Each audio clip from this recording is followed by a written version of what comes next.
అది మీరు నమస్కారం చేస్తానన్నట్టు లేదు, ఒక్కసారి మిమ్మల్ని కొడతానన్నట్టుంది. ఎందుకంత భావన వ్యగ్రత అన్నాను. అంటే ఇవాళే నా జీవితానికి చిట్ట చివరి రోజు, నేను ఆత్మహత్య చేసుకోబోతున్నాను. నా మనస్సులో ఎప్పుడైనా శాంతి కలిగితే మీ ఉపన్యాసాల్లోనే కలిగేది. అందుకని మీకు ఒక్కసారి నమస్కారం చేసి ఆత్మహత్య చేసుకుందామని వచ్చాను. మీకు ఒక్కరికే చెప్తున్నాను, మీరు ఎవరికీ చెప్పకండి. సాయంకాలానికి నేను ఉండను. నేను అడిగిపోయింది, ఇది నాకు చెప్పాడు బాబని. అది నేను తర్వాత పెడతాను ఆఫీస్కి, అవసరమైతే హాఫ్ డే సీఎల్ పెడతాను. కూర్చోండి అని కూర్చోబెట్టాను. అంటే బాబా ఇలా మా ఇంటికి వచ్చేయమని ఆలోచమండి. కాబట్టి కూర్చుంటే ఏమి మీకు ఎందుకు కలిగింది ఈ బాధ? ఆయన ఏదో పాపం చాలా చెప్పుకొచ్చాడు ఏడుస్తూ. నేనన్నా సరే ఒక పని చేయండి, ఆఖరి ప్రయత్నం వచ్చేయండి. మీరు దీక్షగా 42 రోజులు శివాలయానికి ఎవ్వరికీ చెప్పద్దు.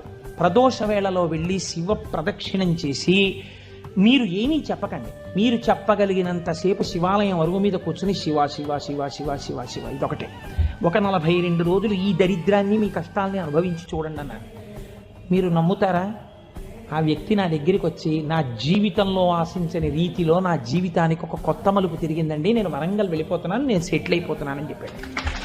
ఆ వ్యక్తే నాకు ఈ మధ్యనే మళ్ళీ ఫోన్ చేసి, కోటేశ్వరారు ఇప్పుడు నేను ఎంత ఆనందంగా ఉన్నాను అనండి, ఒక్కసారి మీరు ఏమైనా వరంగల్ వస్తారేమిటండి ఉపన్యాసాలకి, మీ దర్శనానికి వద్దాం అనుకుంటున్నాను, నేను కూడా కాకినాడ అన్నాడు.